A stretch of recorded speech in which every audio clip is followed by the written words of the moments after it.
नागपूरच्या शुक्रवारी तलावात हे मेलेले मासे पाहिले की विसर्जनाची किती मोठी किंमत या प्राण्यांना मोजावी लागली हे स्पष्ट होतं। बाप्पाच्या विसर्जनासाठी नागपूर महानगरपालिकेनं कृत्रिम तलावांची व्यवस्था केली होती।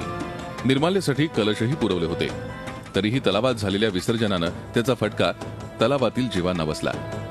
ग्रीन विजिल नावाच्या संस्थेनं नागपुरातील 3 तलावांचा अभ्यास केला।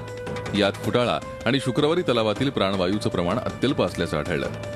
संस्थेनं हा सर्वे विसर्जनाच्या आधी आणि नंतर केल्यानं दोन्हीमध्ये मोठ्या प्रमाणात फरक आढळतो। कैरी बैग में भर भर के हारफुल लाते, कारपोरेशन के लोग भी बहुत से लोग मना करते डालने के लिए। सबसे ज्यादा प्रॉब्लम गांधी सागर और फुटाला लेक का हुआ है।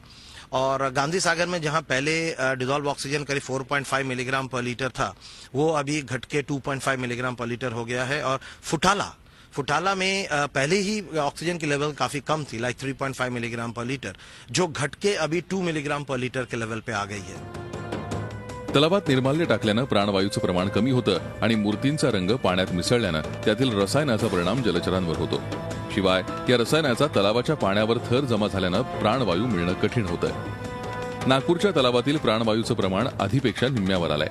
दरम्यान माशांचे हे मृत्यू विसर्जनानं नसल्याचा दावा नागपूर महानगरपालिकेने केलाय।